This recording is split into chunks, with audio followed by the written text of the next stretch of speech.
roll up, roll back again. But no compliance on the ledge. Oh, mate. No blizzle. No pizzle blizzle.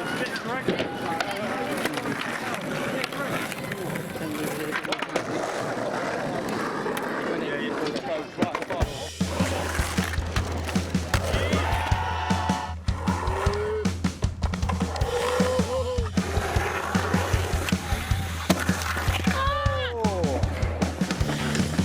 Nothing's free here, you know. Rough and steep and deep and gnarly, but it's good. I tried to find it, and I couldn't find it. I drove past it several times. It's almost as if it's deliberately hidden away as this sort of slightly kind of secret society. The park was so brand new, the concrete was a bluey white. Well, it's all white, pure white like over here. You got like a white residue on your wheels. It was so new, it'd only been open about 3 months. Adrian and Rolt from G-Force, who are the people that built Rom, went out to America, looked at a load of skate parks, saw Skateboard Heaven at Spring Valley and some other parks, came back to Britain and started building a whole series of skate parks, which effectively they built during 1978. Other professional skaters came to the Rom while it was being built, and they saw the quality of the construction, and they warned the owner that it wasn't good enough, it wasn't smooth enough. I mean, they had some problems building Rom, but it was built in one of the worst summers in British history with rain. So then he talked to his architect, and the architect searched a few resources in the skateboard industry and found me. I had been in California. I had skated skate parks there, and I might know what the standards of a skate park were, what is required. And so they hired me to come out here and consult with this construction crew. I consulted them, and they insulted me. It was a rough day or two there. They were really hard on me, construction crew, up against a 20-year-old kid from California who was a skateboarder. They listened to me though, and you can see how the rest of the park is smooth, except for the large aggregate in the sand, which makes it a rough surface. It's a smooth design. Rom is the complete collector's edition of G-Force skate parks and has everything in it that they ever built. And somehow they've built this little corner of California, it's Graham Main Street, but nevertheless, little corner of California in Hornchurch. We're in Romford, right? I feel like I'm in San Diego. Well, this place was originally owned by a consortium of oil wholesalers, they owned petrol garages, etc. They decided to build the Rom skate park in the boom time when other big companies were getting involved, like Tate and Lyle, and they thought there was a fortune to be had. And I used to come here because I used to wholesale skateboards, because my brother built the first skate park in London, which was Skate City. And I used to have a van and go around the country selling skateboards to the shops. And this was one of my calls. And I got friendly with the owner, and he said, "Do you want to take it on?" I said, "Yeah, I'll take it on." I think the first day I stood behind that counter, I took about £1.40. It was disastrous, but we carried on, endeavoured to carry on, and turned out okay. You think you've mellowed with old age? I think I have, yeah.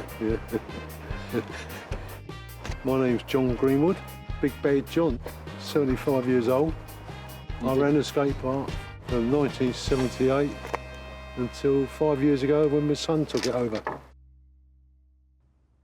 You can't really consider a building for listing until it's about 30 years old. So skate parks, for a start, fit very much within that 1970s bracket. Simon Inglis at English Heritage gave me a call and said, "We're thinking of listing a skate park in England, and we're thinking of listing Harrow Skatepark." He said, "Do you think this is a good idea? And have we got the right skate park?" So I said, well, my short answer is yes and no. You know, yes, it's a good idea, but I also said, you've got the wrong one. The first skate park that I went to in my professional capacity was the Harrow Skatepark, which to me was very interesting from a historical and an architectural point of view because it had many of the elements of a classic 1970s skate park.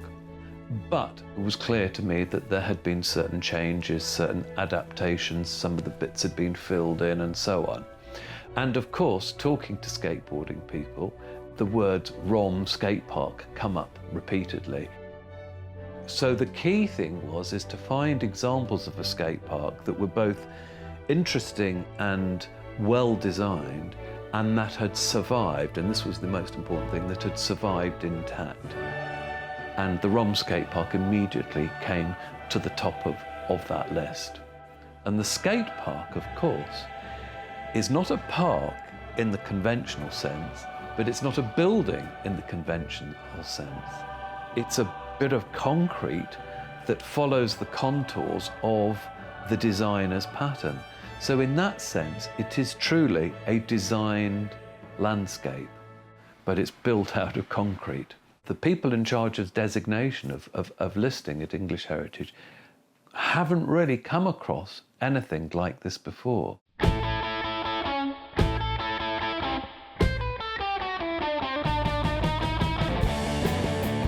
Yeah, they're like, they're a certain type of people, they are.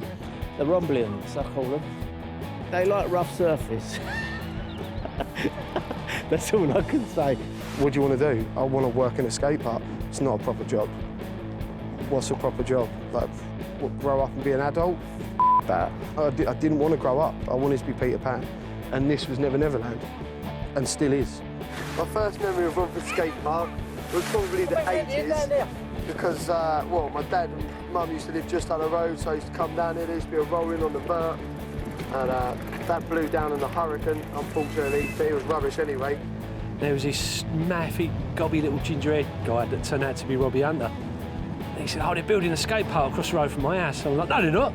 Yes, they are. Come and have a look. So it's all right. So we came down the Upper Rainham Road, looked over the builder's hoarding, and sure enough, this place was being built. The first thing we built was the performance bowl. And we used to come down here at night and jump the fence and skate it a bit when the builders had gone. And we were pretty poor. I remember coming over here in my PE shorts and Georgie Best football boots. Again, we got to hear about Rom Skatepark and saved up a bit of pocket money, went out for the day, and that was my first memory of Rom, was on a skateboard. BMX kind of come into the scene around 79, 80, what I got involved in, and I would say around 1980-ish was when I first, had the grifter ready to ride the mongoose, but went over there on the grifter. And I noticed that the skateboards, you see a few, it's still a big scene, but it looked overtaken by all the bikes. There was just BMX bikes everywhere. Romford's been my local, for 35 years, like my entire adult life. You know, and all my teenage years, Romford was the place that I always wanted to come to, no matter what. I don't know what it is about Romford. It's just, I don't know, like, you know, I have my ashes scattered here probably. It's one of those places that's just part of who I am, really. Well, I mean, Bob's a legend, isn't he? I mean, he's, you know, I guess he's the godfather of freestyle. Back then, freestyle really wasn't a sport yet. It was kind of this novelty. And so when I was invited over here and did shows like in Earl's Court or the NEC, you know, freestyle wasn't formalized yet. It was just kind of this halftime entertainment, if you will, in between motos and events going on, you know, was my performance. And at that time, everybody was BMX racing. There wasn't kids out here riding, like today, riding on ramps and stuff like that. So it was really novel. So it was interesting, you know, to come over here and see the enthusiasm. And all the kids, the first time, you know, seeing somebody do this on a BMX bike. But really, just riding it at the time, nothing was invented. We were starting out and you found your way around, really. Just good camaraderie, I'd say, really, good times. So I've got great memories here. Get a train up, it's all right down here, and Brilliant place. We used to come over here a lot with Andy Ruffles. We used Andy Ruffles, me, Kev, Andy, Nicky Matthews, the other mate, Rich McLennan, who raced for Ace. Some roadies were always over here. We weren't over here, we back to South Bank. The actual story is, the story of this teammates that started, I was one who started it. 54 in January. I still keep on it now, I love it. In BMX, I would say 99.9% of BMX riders went through tough times. And same with skateboarders, same with people that came to this skate park. They all came here because this was a sanctuary. It's not about where you came from, it was about being in the moment, riding that bowl, riding the skate park. And that's when you can let it all go because you're present. It's our meditation, really. I mean, it is an art form when you're skating or bike riding.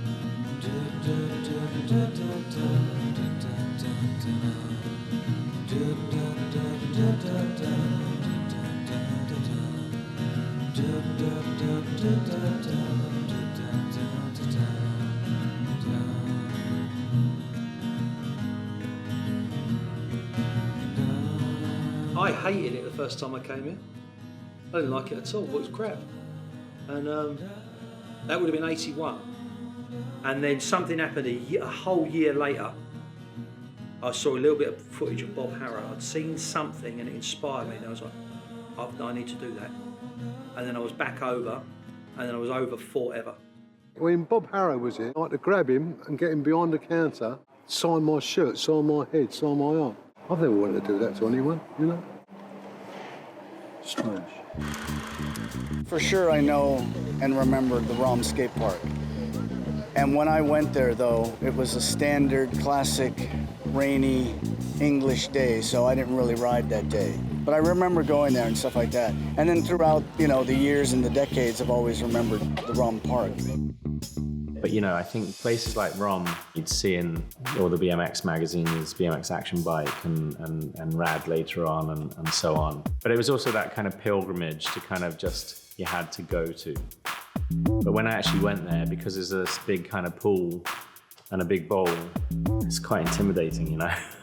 I was never that kid that just hung around doing nothing because I had BMXing and skateboarding, you know, and actually both of those took me all around the world and probably really were the foundations for what I still do now. Well, in bicycle motocross, I aim to be very good at freestyle. I'm very good at racing as well. I've actually managed to find somebody here who we haven't all seen for a very long time. Can I introduce you once again to Andy Ruffell? Hi, Andy. Hi. That was very cool, wasn't it? The reason Rom was special for me is I did a lot of things first here. I did my first 360. I remember some of the worst crashes I ever had were at Rom. The performance bowl, my chain broke, and you know I fell from the top to literally to the bottom of concrete and landed on my knees, and I still feel that today. It's a very special place. It's some very special people that you know still skate here after 40 years, and it certainly helped my career big time. You know, I basically learned to ride a bike here. I'm amazed that Rom is still here. I mean, it's crazy. You know, it's, I mean, I'm sitting here now and I've got so many memories, personal memories here. But the fact that it's here like 40 years later is just crazy.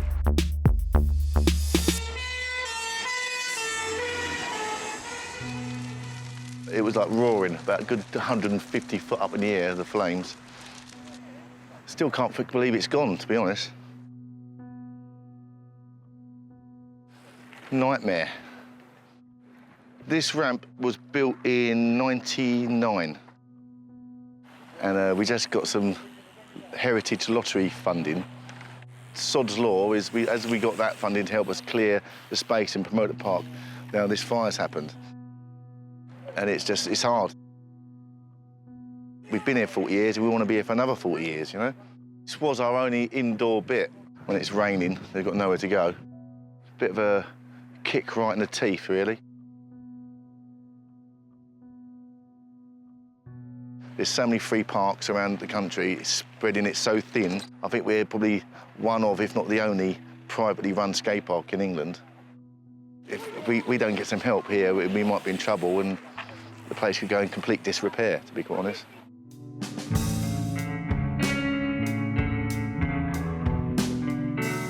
giving back. It's being part of a inspiring journey to try and get this place full of life again. As we all understand, these days councils provide nice ramp and skate park facilities for free in local parks, and over the last 10, 20 years, that's really, they've come in abundance really for young skaters. So to pay to come into a park, you know, it's made it harder for this place to attract people. But just the facilities here and the heritage of it is something really special. So by coming in and injecting some life into it through doing artwork, hopefully that will be the first step to, you know, revamping this place, rejuvenating that same vibe that we felt as kids. And hopefully with good people involved, it's going to turn into something special here.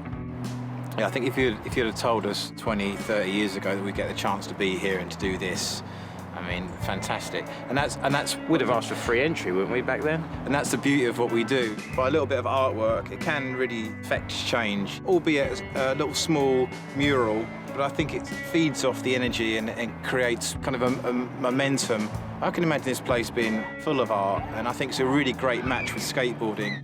Art, street art, skateboarding, and the whole ethos of skateboarding, the do-it-yourself thing, graphics on the bottom of boards. I think it's a really nice thing that works together, you know. Yeah, it's the basic nature of how things work in life. You know, you sow a seed and a plant grows, and from the plant comes flowers, and from the flowers comes the joy of seeing it, and blah, blah, blah. So hopefully this is a seed, and hopefully there'll be flowers at some point for people to enjoy.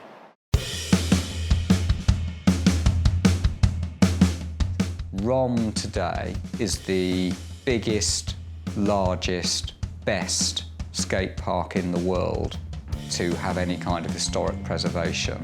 And indeed, you could well claim for Rom it's the only proper skate park in the world to be historically listed. Something with a big range of facilities, with a pool and a bowl and a cloverleaf and a half pipe and so on. It is also the prototype for every single skate park in Britain today. So it's an incredibly valuable piece of architecture, both as a bit of skateboard architecture from the 70s and for its influence into the future. I don't know of any other skate park in the world that is as complete and as varied and substantial as Rom, and still enjoys this historic listing.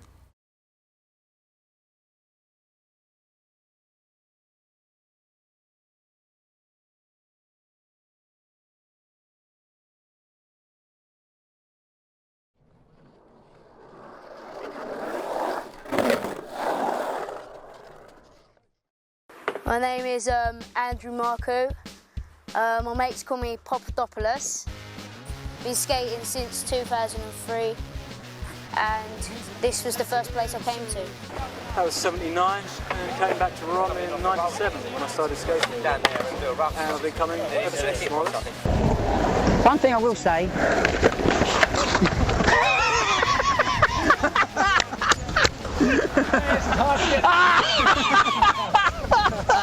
Get here before it was open, bashing around in the car park out there, knocking on the door, waiting for him to come out, wait for John to come out, let us in.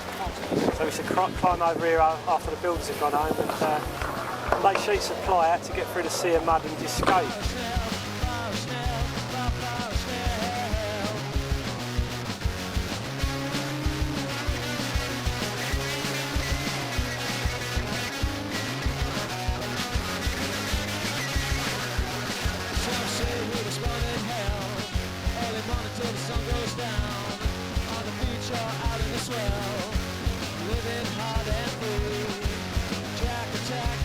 Jack attack, jack attack, jack attack, jack attack.